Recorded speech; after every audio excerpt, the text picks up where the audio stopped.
Ito ang Presidential Broadcast Service. Radyo Pilipinas. Radyo Publiko ng Bagong Pilipinas para sa Bagong Pilipino.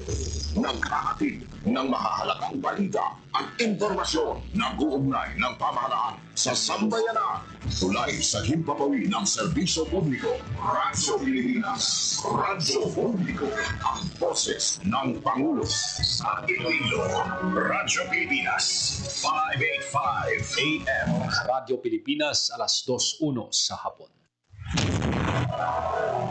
Mga labing ulihing hitabo, hibaluon, mga hangka at tubangon, mga bagay nga importante, aton ginahalungan, aton ginabantayan. Ululupod kita sa Bantay Banwa, Bantay Banwa. Ang programa nga magatulong sa inyo sa labing ulihing nga balita, mga panugyan o kampanya para sa kayuhan sang tanan. Ikaw, ako, kita, Bantay Banwa.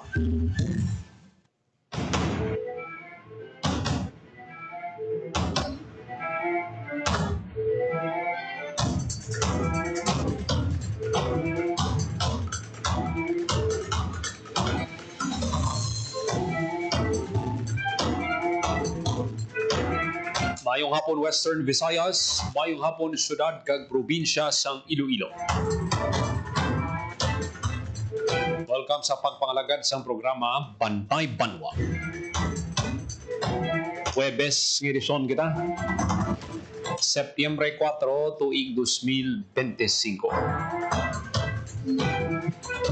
Programa nga magadulong sa inyo sa labing uli nga balita, mga panugyan kag kampanya para sa kayuhan sang tanan.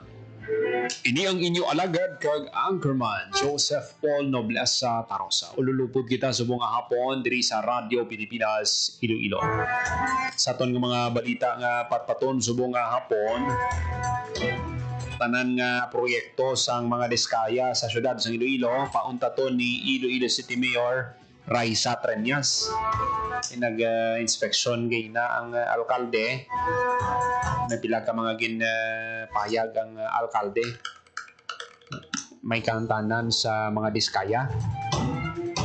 Kontrobersyal nga daan od sang bilyones pesos nga flood control project nga na award sa ilang kumpanya. Ang katunto nga klase ka obra nila, no? May siyam sila ka firm. May siyam sila ka construction firm. Kumbaga may bidding kumbaga kung nag-apply sila, no? Ila man lang yapon kumpanya. Kung let's say 4 o 5 sila nag-intra sa bidding, nag-join. Bisan sino sa ila man daog man sila yapon. Kumbaga wala perdi. Sabi ko dyan yung obra ila, no? Pero kita sige gapon yung kaltas sa aton yung kada bulan, automatic yung buhin sa aton nga tax. Pero ilayat damo gitsang dapat sila nga sabton sini. Kuwantang detalye sinagaron sa report ni Marian Grace Ereniata. Kagabi sa ka-robbery hold-up incident nagluntad sa isa ka mall sa Mandurriao sa ka-doktora, asawa ni IPPO, anay IPPO Director, retired Colonel Cornelio Salinas. Asawa niya na hold up sa sulod sang mall, no? Hindi, sa parking area sang SM City Iloilo. Pabati naton sa inyo karon ng interview ta kay Colonel Salinas kag kay Colonel Kim Legada, City Director sang ICPO, sa lakat ng investigasyon, ano ba lang mga i-recommend nila sa mall para nga hindi na masulit ang kaangay ng insidente.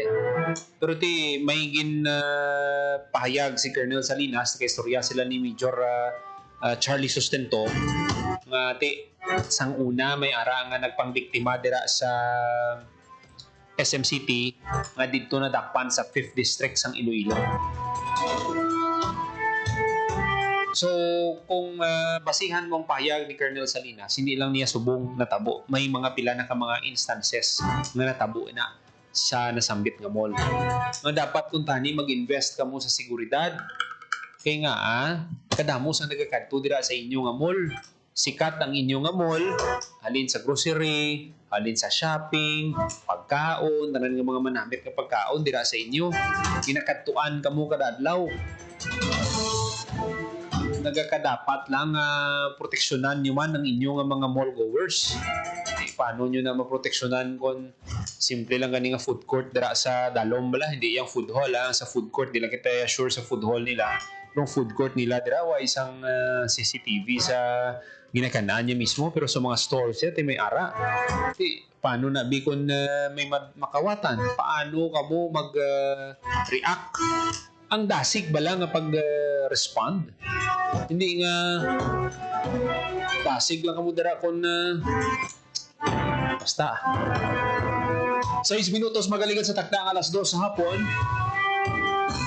Mga kabiyanan, opening sang Dragon Fruit Festival sa probinsya sang Guimaras. Tinguan tabi nga labuton karon si Mary Hope Torrechante sa probinsya sang Guimaras. Siya ang upo dito no sa ginpatigayon nga press conference. Nami ginaya ko may dala nga dragon fruit karon magpuli no. Para katilaw man ta. Taon ta karon ng detalye sa balita karon ni Hope Torrechante. 7 minutos magalikat sa takna nga alas 2 sa hapon. This time kauntang report ni Marian Grace Ereniata. Tanan nga proyekto sang mga diskaya sa syudad sang Iloilo pauntaton ni City Mayor Raisa Treñas. Radyo Pilipinas. Radyo Pilipinas. Yan, mayong hapon. Paul, mayong hapon, sakto ina, no? Tanan nga proyekto sa mga diskaya diri sa aton sa syudad sang Iloilo ang pauntaton ni Iloilo City Mayor Raisa Treñas. Ini kasunod po no sang ginrevoke no ang lisensya sang siyam ginapasuni construction firms nga ginapanag-iyahan o kung ginakontrol sa mga diskaya la ni ara po nga gipagwa no nga siyam ka mga construction firms no last time was sabihin kin revoke in sa Philippine Contractors Accreditation Board o kung PCAB. Lakip diri po ang St. Gerard Construction General Contractor and Development Corporation, Alpha and Omega General Contractor and Development Corporation, St. Timothy Construction Corporation, Amethyst Horizon Builders and General Contractor and Development Corporation, St. Matthew General Contractor and Development Corporation, lakip man ang Great Pacific Builders and General Contractor Incorporated, YPR General Contractor and Construction Supply Incorporated, Waymaker OPC kag Elite General Contractor and Development Corporation. So kaina after po sang ocular inspection nga ginhiwat ni Mayor Raisa Treñas sa distrito sang Haro, isa man sa mga gimpamangkot sa iya nga diriya ang aksyon sang city government matapos nga gin-revoke no ang lisensya. So pahayag ni Mayor Treñas nga bangod gin-revoke na ang lisensya pauntaton na kag tunan pa po no kun bala mag-issue sang cease and desist ang city government. Ari bala po pamatian nato no ang kabahin lang sang pahayag ni Mayor Raisa Treñas. Pangayuan kagid na since gin-revoke mapaunta-tunto man natin sa sudad ang tanan nila nga mga ongoing projects ang isa ka daw sa dito sa Mohon amo na tong phase 2 sang nakita to whatever what was it was a bike lane nga may plant back sa tunga nga triangle nga square anyways timing man nga ma-review ka mo to kay for what purpose man ang ato no pabalik kita para sa ang mga projects na ini may issue kami Mayor sang cease and desist order in relation sa revocation sa nila nga i-review ko natin kung ano ng guidance no especially nga halin na to sa babaw sa kay Secretary Vince nga gin-revoke na ang 9 to nga mga lisensya sang amo to nga mga construction. We will ask the guidance from DPWH kung if we need nga on our end mapa-issue kita. We will collate sa tanan nga mga projects ng Diskaya and amo na ang issue antang cease and desist. Yes, 9 to nga mga corporations we will review.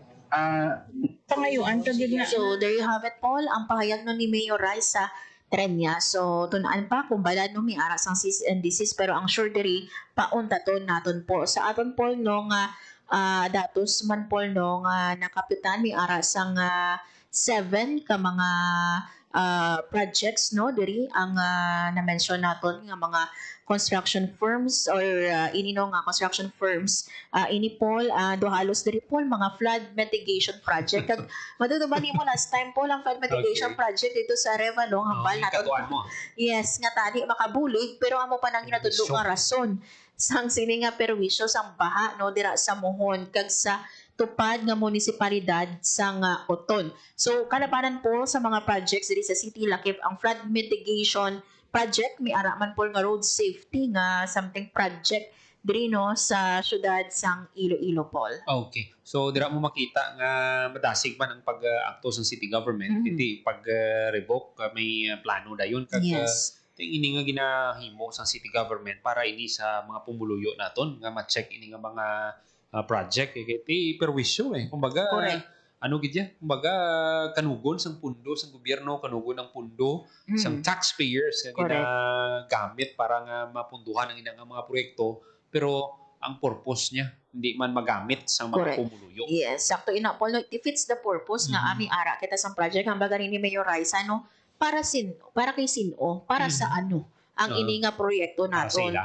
So di amo na posible. Posible. Hindi amo na no pero hindi kita makahambal po no Mm. pero may nagapadayon nga hearing no Mhm. sa aton sa ulang taon sa mga kauturan nato kung may mga free time kamo pwede Mm, makalantaw yes. sa hearing naton para ini Paul no maka-trigger sa kaakig naton Mm. Paul no sa mga corrupt no hindi lang nga Mm. mga politician but even those nga mga nagapamigos Oo. para sa kapereho naton nga mga pigado nga ang purpose lang maka-earn sa project pero palpak ang mga Mm. proyekto. Kag tanan gid yang involved. Mm. Hindi lang ya pwedeng kung mapamatud-an ning kapalpakan sa mga diskaya, hindi lang man ni sila. Yes. Hindi man na sila makakuha project kung wala sang mga ara nga politiko nga maga-sponsor sang sina nga mga Mm. pondo.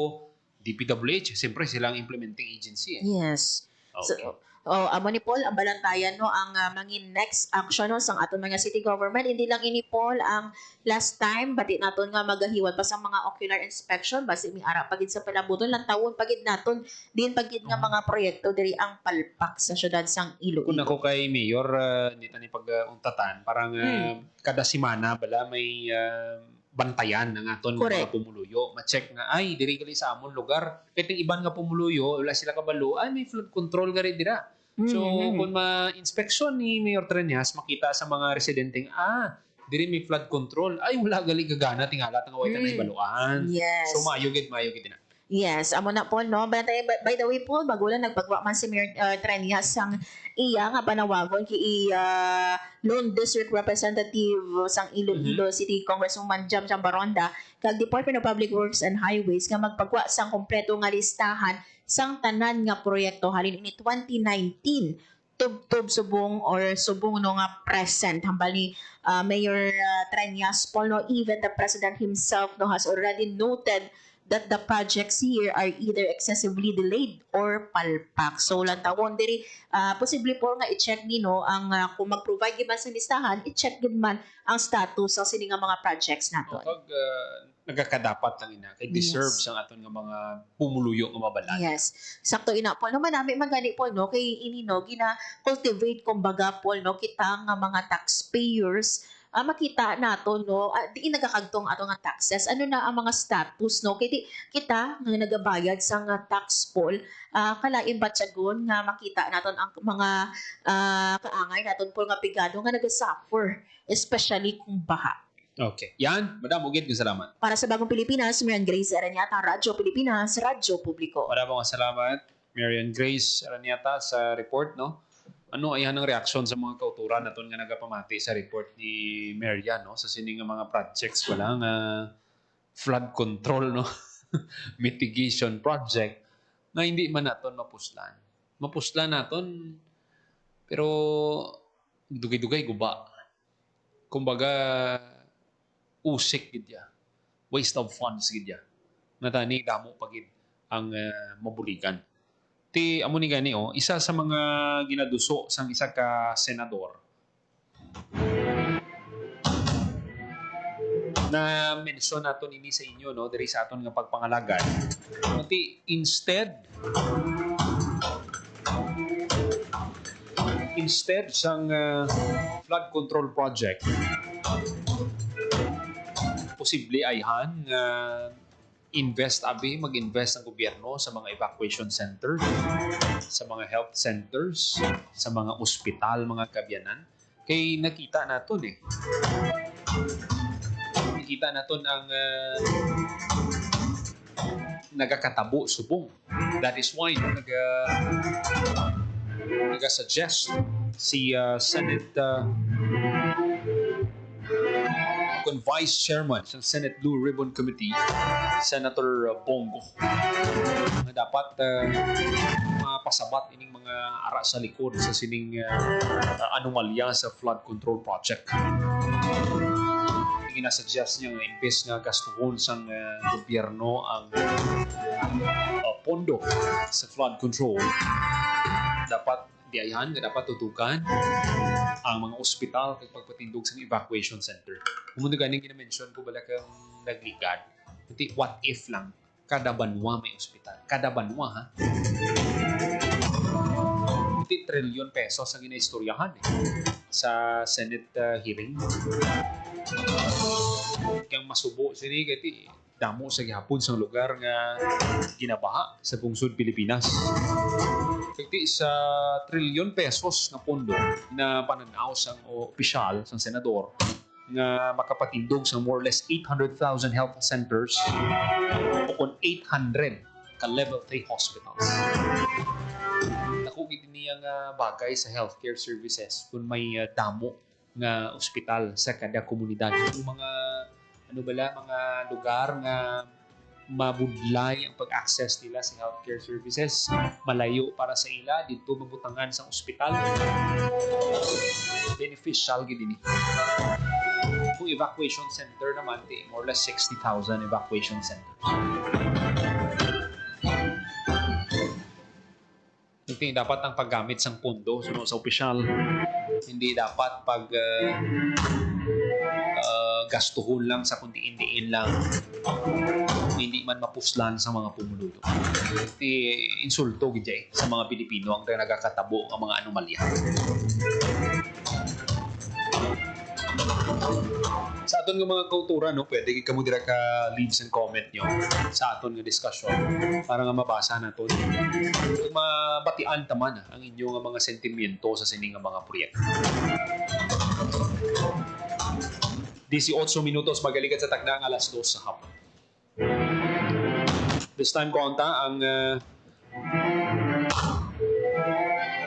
sining mga tinion mga kabyanan ni pabati naton sa inyo ining interview naton kay Colonel Cornelio Salinas, ang former provincial director ng Iloilo Police Provincial Office na natabo sa iya asawa. Subukan kita nakawatan ng asawa ni Colonel Salinas dira sa SM City Iloilo sa parking area. Bati naton sa inyo ining interview ta kay Colonel Cornelio Salinas. Natabo sa SM City, sa parking area, sa din, yung mga sawa mismo, kabiktimasan kasi pwede mo kami masaysayan kung ano nakablogin sini. Sir? Mga around siguro 7:30 or past 7 na bitbit na ano dala po sa baker, ang kanto siya sa lakyan. Pag-abot na butang ng gamit ng pang-groceries niya, naglakat ang bagger, nagsulod siya sa salakyan niya, and thereafter, kung ito pagpalapit siya sa nag-dapper, ginbuno siya, pag ginambala niya kwarta mo, tapos nag-urahap na siya, nag-wawaw na siya, na hindi ako pag-anuhin. So, may delay sa pagkuha niya sa mga wallet. Amo ito nga daw nag-aggressive ng dapper. Tapos, ang makuha nitong item, sa daw yung pistol whip siya. So, yung pistol whip siya, kag naglakat na pang dapper. So, ito, nagpusina siya todo, nag-ano na siya. Tapos, pusina siya todo, nagsingit. Try yung pistol whip siya. Nag-aggressive ng dapper. Tapos, ang makuha nitong item, sa daw yung pistol whip siya. So, yung pistol group siya, kag naglakat na pangal na person to, nagkusina siya todo, nag-ano na siya, tapos kusina siya todo, nagsigita na siya, tapos yung pangita ng gwardiya, nakita ng gwardiya, ano ito na kwan, ginistorya ng gwardiya, ang ginutap siya, pero lang sinimo ang gwardiya. So, chill lang, wala sila sa contingency na nag-whistle sa San Todo para at least may crime in progress, tapos ma-lockdown sila. Ito talaga lang contingency ang SMCT sa mga nasyonal na sitwasyon. Relaw siya security system. Legal sir, ang saan nakuha natin ng information sa Iloilo City Police Office, madulong ang lugar sir. Totally madulong, totally unsafe. It is dark places and waiting places for criminals sa dirang area. Kaya nagtipid sila sa high resolution na CCTV nila, tapos ang suga nila, laktaman, kaglagyo man. So totally ang perimeter security, personal security, operational security is totally down. Kaya best place for criminals to roam around ang SMCP kagang parking area. So mga mo ni sir, base gani hindi lang ini isa sir, base gani ang ibang nila grupo, lakta lang sir, pangita lang sa mga biktima nila Colonel Salinas sir. Hindi ko maganda, makita mo ng tamang kadulong, makita mo sa pananda na totally unsafe dyan kay pasimplihan ka lang katutukan ng mga previous incident ng nadra. Ganun kag si Major Sustento, ng istoryanin na may nagkladakpan man siya during his time na police pa siya. Suspect ng dami ng krimen sa SMCP, nadakpan na dito sa 5th District area.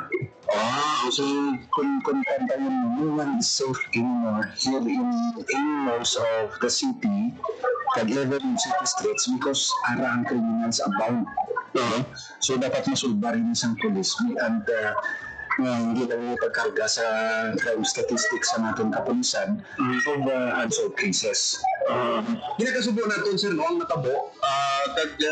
Ako mismo sir, first-hand experience ko dira 2 years ago, sa sulod mismo sa food court, nasnatchan ako sir sa cellphone, sa dira mismo sa food court, wala sang CCTV. Kasi after sina, why man na resolve, kasi wala ganing man nadakpan ang suspect sa state. Kinabayaan na lang natin. So, ara pagin, how much more ara natin, matudlong ang lugar, pag ang CCTV, hindi man klaro. Yeah, tama na. Salamat sa information sa nasulat na itong interview na kaluwat. Yan, barko na even snatching happens inside the malls into the food courts because I have talked with one of the victims. So, kadamo na ba sa krimen na katabo sa SMCT, ang pinaka-problem nila ko, kung madugaan ka dala, kung mapilasan ka dala, how fast naman yung medical response nila, medical emergency sila ng mga kwan. Bali sir, si Mrs. mo sir, siya lang isa agad sa time na natabo. Yes, isa lang siya. Yung parehas na sa mga biktima kasang snatching sa sulod sa food court sa SMCT, tapos nag-demand ka sang CCTV, wala sila mapakita. Yes sir, kaya yung explain sa akon, ang natabo lang ang mga stalls lang pala, ang mga nagabaligya lang sa siguro sa kakira lang ng hidaya-bandaya ang CCTV. Pero ang sa pinapungkuan, kundi nagkakaon ang mga mall goers, wala takabalo sa buong natabo to sa 2 years ago. Kaya mo na nga subong ginasundan nato nang ini ang mga hitabo kaya apektado ang mga pumuluyo. Sakto ina kag kinanglan ang kalaway lang kay kinanglan ng krimen na natabo, may trahedya na natabo bago naman i-correct ang kamalian sa security system dirang sa SMCT. Sir, sa sining natabo sir, anong ma-recommend mo abi mapangabay mo sa management sang mall? Ang tanang regulatory agencies in charge of private security agencies, parehas ang SOSYA, parehas ang civil security group, sang pagpaw, they should check the operation and security system sang sa mga private security agencies, sa mga malls, so that hindi matapos. Ang sistema doon ang probing system na dapat adlaw lang ang paggabi na dapat static post sila, dapat may security quadrant ang kada gwardiya so that mag-in charge sa particular area. Ang lighting, ang mga suga, kinanan mas damo tira. Tapos ang CCTV na high resolution para mag-upload nila yung kada area. And ang range nila masyado at hagid kayo makuha sa economic tsura sa mga tao yung nakadto sa ila parking areas for everyone's safety and mapalayo sa kanang mga krimen ang customers nila. Hindi sila dapat magtipid. Pati ang mensahe ni Colonel Cornelio Salinas, hindi magtipid. Sakto ni. Nga, kung may matabo dira sa inyong mall, madasig ma-resolve. Kag nagapati gani kita nga kung may CCTV gani no feeling mo mas mas madasig ma-resolve ang kaso. Kag ang gid hindi na bala mag attempt, hindi na ni mag-attempt ang mga tunto kay bala nila nga may CCTV dira, diba? Di ko magamo man lang hindi nyo gali ma-secure ang inyong mga mall goers dira ti. Ang matabo sinayat di na lang ito mag-grocery kasi karon ako maholdapan ko to, di ba? Ang worry nga mabilin mo sa imong mga tawo nga tani posible pa kadto dira sa imong mall.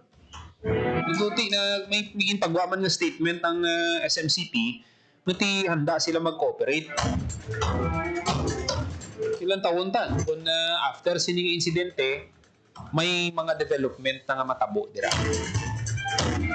Taon ta kung galing iti amutong hambal ni Colonel Salinas masubo lang hulaton anay nga may trahedya, hulaton anay nga may insidente kag mag-akto kita. Di dapat preventive dapat kumbagaya wala na ton ginahulat nga may matabo kag mag-aksyon kita.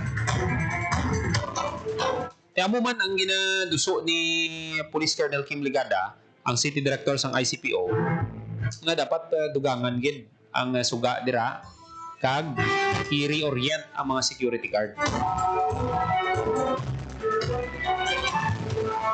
Isa ila inyo nilapses sa tuntuon lang inyo nilapses ang natabo. Kay kung dasig ka mo nga nag-react sa natabo, nadakop ang suspect. Nadakop gila yun ng suspect. Tinakapalagyo pa, di ba? Kasi, amo to ganing hambal ni Colonel Salinas nga pwede gid tani nga ginradyuhan nyo dang sagwa nyo, ginradyuhan nyo dira, na lockdown nyo anay sa makadali, nadakop nyo pa siguro ang suspect. Na-imagine ko gani ko nadakpaning suspect, madakpani kita magambal. Pero kumpiyansa kita sa pagpamuno ni Colonel Ligada. Ito mga hepe dira, no? Yung patigayon man sa hot pursuit operations. Ari pa matianta si Colonel Kim Ligada, City Director sang ICPO. City Director sang Iloilo City Police Office. Sir, isa ka unfortunate incident nagmunta dira sa area sang parking area sang SMCP. So din may hold up ni sa doktora. Anong instruction nimo sir sa aton kapulisan sa sining natabo nga insidente? Since gabi pag-responde natin dito sa area, nagtatag na instruction sa kung tanong na operative sa matumbuan station kung dahil ng CPO to conduct a pursuit operation and follow-up investigation sa identification suspect. And as of now, we are still continuing our pursuit operation dito sa ating pursuit. Okay. How true sir ang information nga ang mga gwardiya mismo sir no ati dira tani amo ni una nga magresponde do masiling naton do hindi pala mo nakadasig ang pag-akto nila sa insidente. Na ati ang una gani nga nag-respond kay sir kamo pa mismo Colonel Ligada sir. Just now, kung natin will do community in city management mga doon ang mga security guard as well as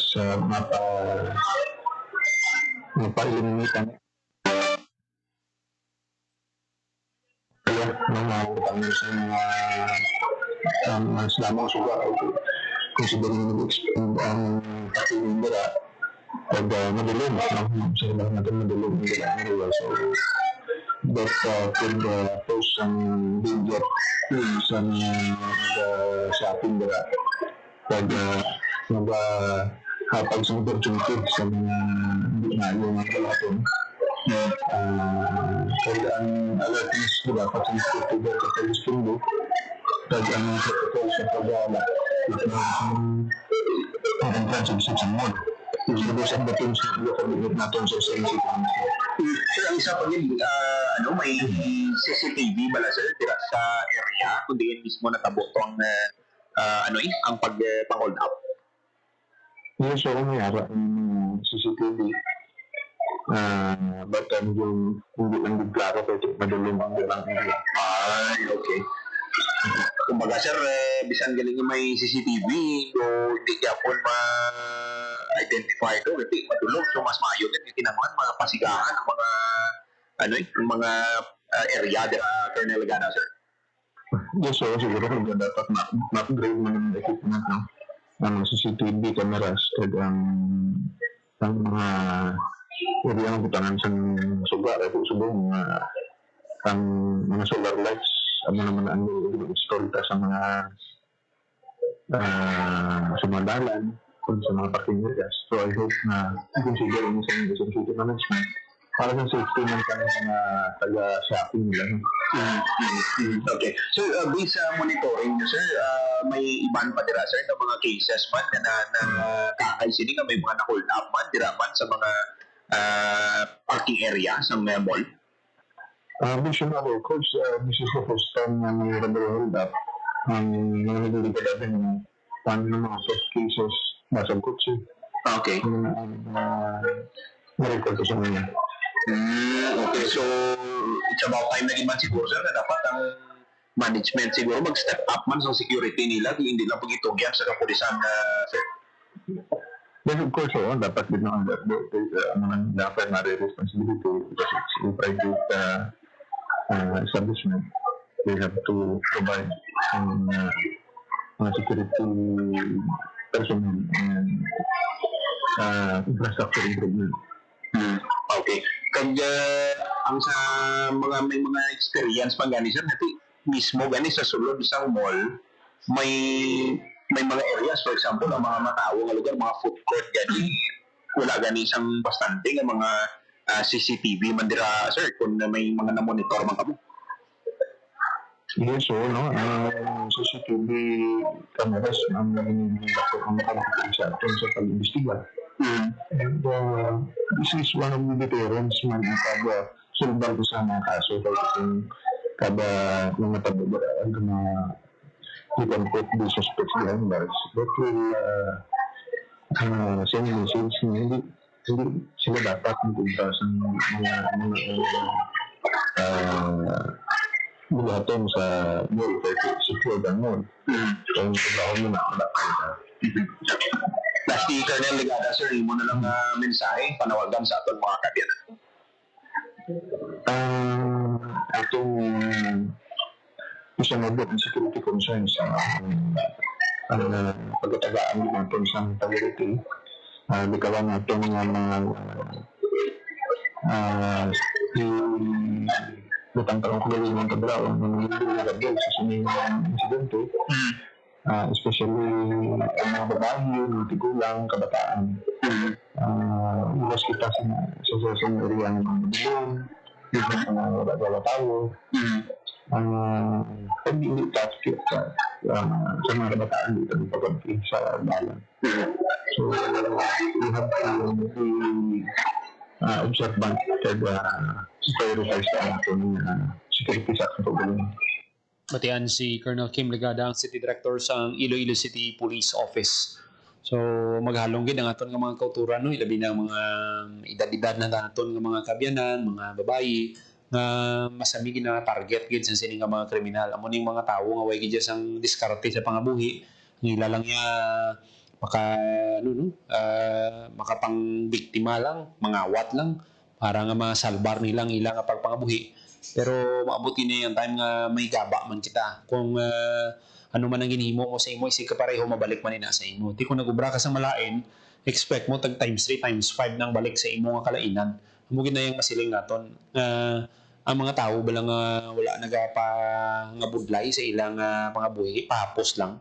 Di miserabla. Ila to nakuha 50,000 based diri sa nakuha na to ng spot 50,000. Tapos may mga dollars pa, $200 nga nakuha. May mga ATM man nga nakuha. Na-recover ang wallet, IDs. Pero wala na unod nga cash. Kumbaga natabo to gin kuha lang to sang kriminal ang kwarta. Kag ginwiget lang to sa dalan ang wallet.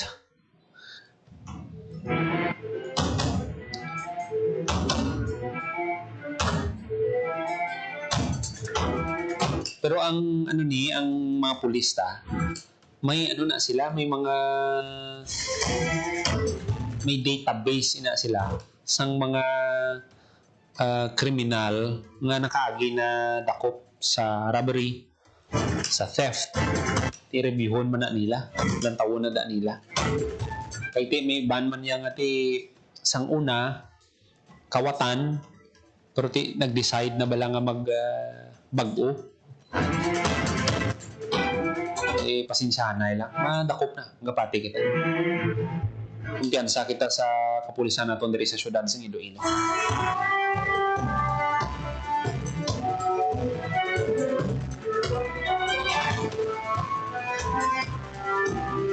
Balantang unfortunate ining insidente nga natabo, pero ang pasalamatan talang ati buhi si ma'am, si Dr. Salinas.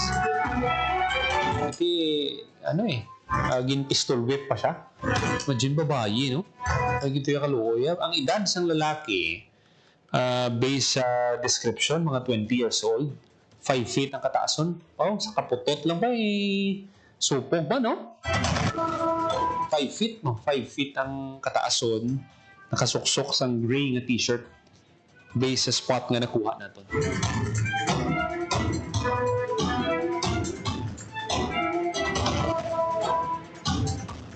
38 minutos makaligat sa takna ng 2:00 sa hapon.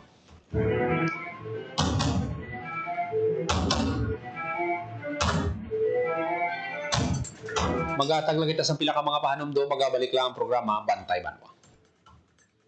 Itinuloy na po natin ang zero balance billing. Libre po. Ibig sabihin, ang serbisyo sa basic accommodation sa ating mga DOH na ospital, wala nang babayaran ang pasyente. Po, ang dami pong challenge, hindi pa namin alam kung saan namin kukunin, gano'n, nag-iisip kung paano namin mababayaran. Siyempre po, masayang-masaya, super saya po dahil zero billing po kami. Po, malaking, malaking tulong po. Mabilis lang din po. Bayad na ang bill ninyo. Uulitin ko, wala nang kailangan bayaran ng pasyente basta sa DOH Hospital dahil bayad na po ang bill ninyo. Naiyak ako kasi sobrang saya. Maraming salamat po, Mr. President Bongbong Marcos Jr. Hindi kami nagkamali ng taong ginawal.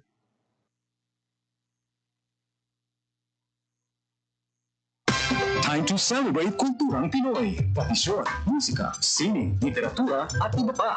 Anything and everything fun and Filipino. Ito ang Pinoy Kultura.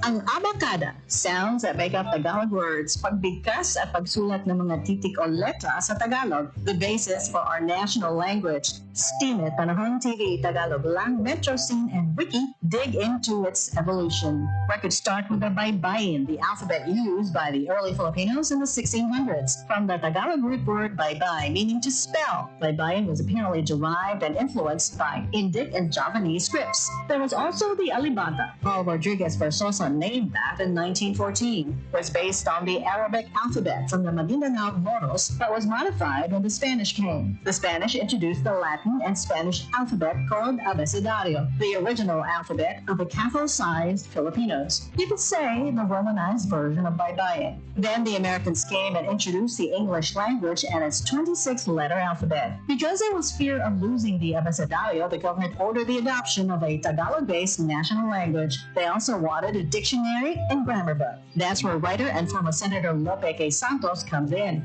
In 1939, he developed ang Balarila ng Wikang Pambansa. Abacada became the national alphabet from 1940 to 1976. Noong 1976, ang Department of Education, Culture, and Sports ay nag-issue ng revised alphabet. Dinagdag ang mga letrang C, CH, F, J, L, N, Q, R, R, V, X, at Z. They called it Enriched Alphabet o Pinagyamang Alpabeto. More tweaks follow, and in 1987, the Filipino alphabet was published yet again with 28 letters. What you'd recognize as our modern alphabet. 26 letters from the Latin alphabet and the Spanish N or Enye and NG or none.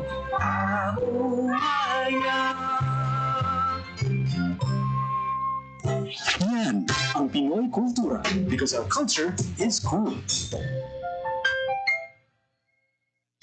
Time to celebrate kulturang Pinoy. Tradisyon, musika, sining, literatura, at iba pa. Anything and everything fun and Filipino. Ito ang Pinoy kultura. Flight PR 1043, now boarding. Hey, that's us! Vacation, here we go! Always love flying the first and oldest commercial airline in Asia, our very own flag carrier, Philippine Airlines.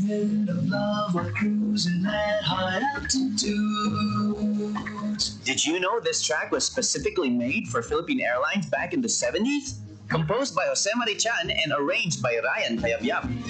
Closer to heaven, we're 30,000 feet.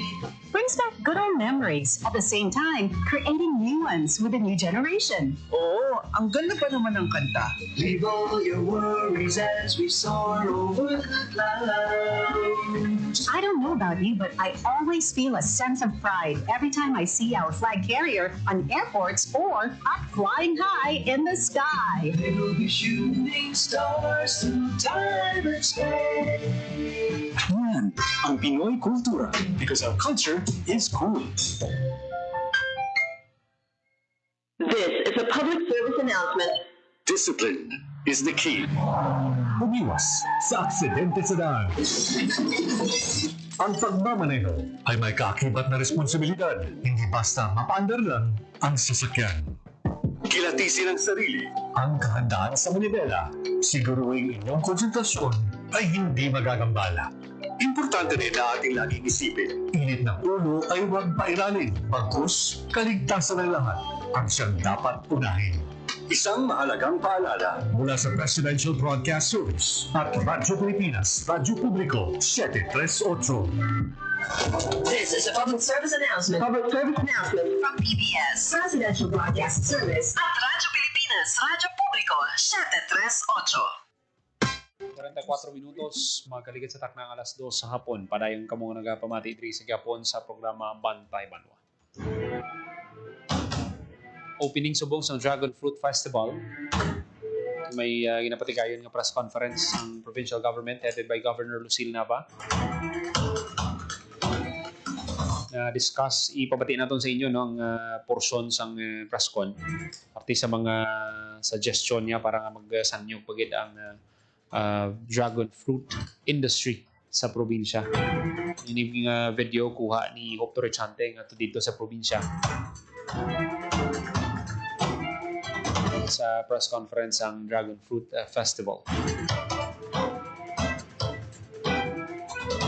Kaupod man ni Governor Nava no, pila ka mga officials ng provincial government kag isa ka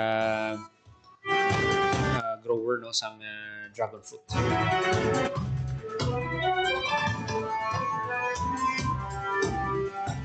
Kamiyaw na to sa mayong hapon ang mga nagkaupod sa aton subong hapon sa Facebook kag sa Radio 585 kHz.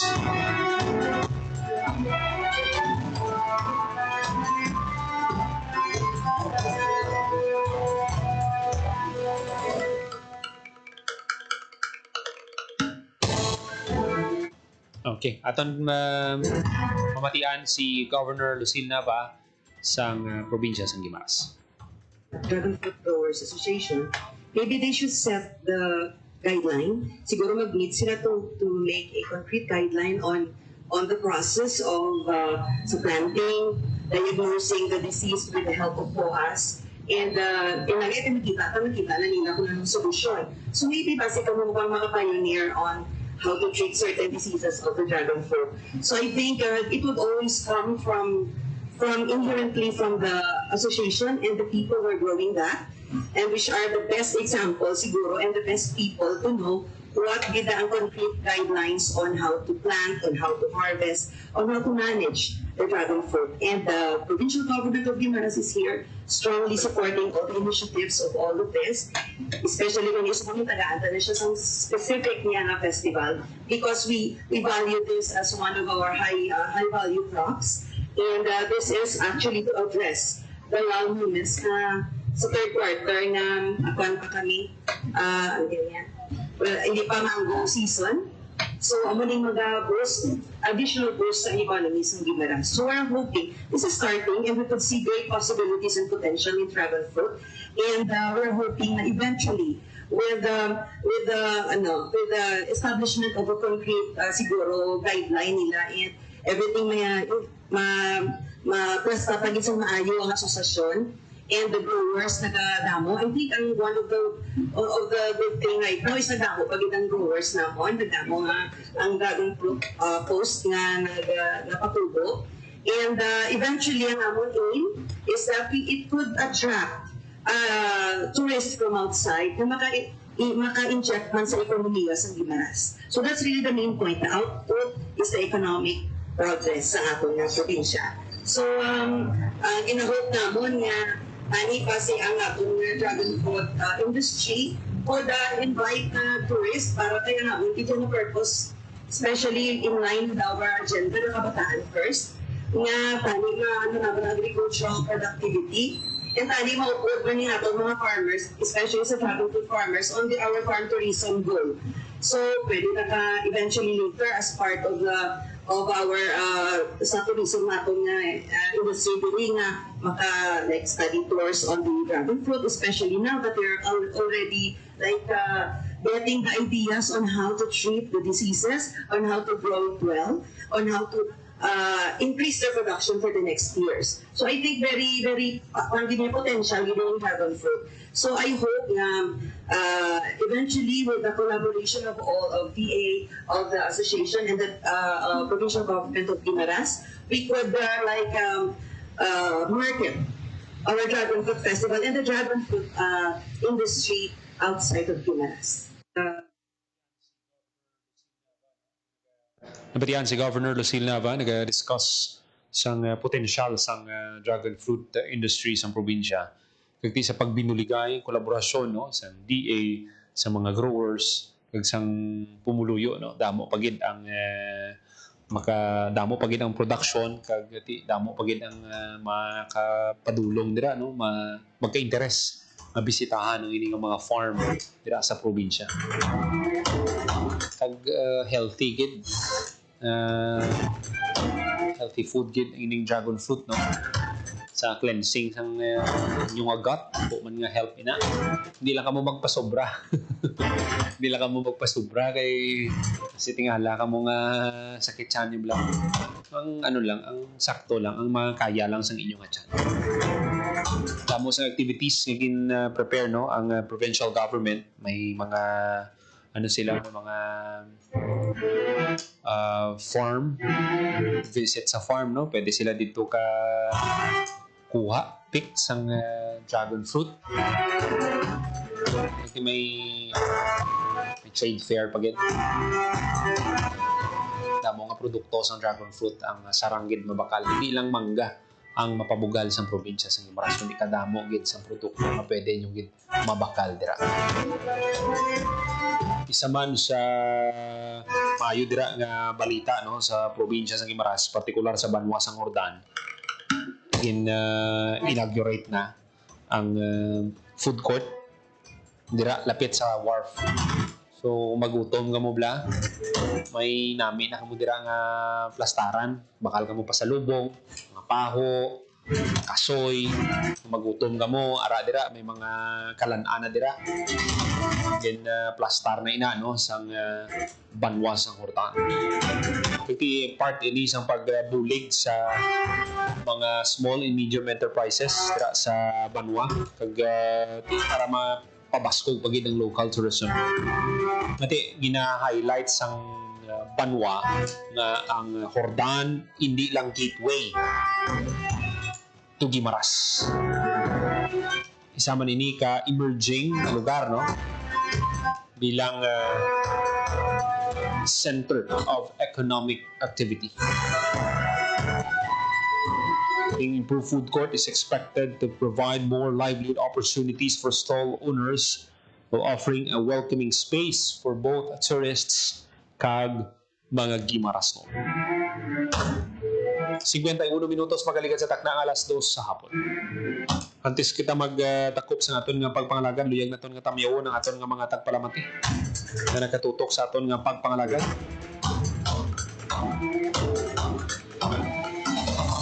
Ang akon nga wife si Noela nakatutok sa Guimaras, si Mama Aldea, si Kagawad Aldea Tarosa sa Banwa sa Miagao.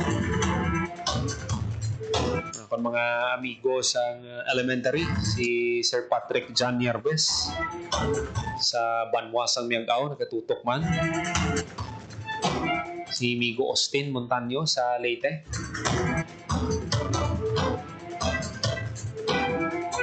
Kag sa tanang nga nagupod sa aton sila Tet Giel, no, sa Mandaluyong, si June Serato nakatutok man sa aton nga pagpangalagad, si Nang Mariel Gamayon nakatutok man sa aton nga pagpangalagad. Salamat gid sa inyo nga para nga pagsuporta sa aton nga pagpangalaga diri sa Bantay Banwa sa Radio Pilipinas Iloilo. Iban pagit ng mga balita patpaton naton sa masunod nga edisyon sa programa Bantay Banwa. Salamatan ang aton mga kopdanan sa engineering sa studio, Engineer Roy Louis Kaipang sa transmitter, Mr. Jeffrey Betita. Para sa Bagong Pilipinas, Joseph Paul Noblesa Tarosa, Radio Pilipinas, Radyo Publiko.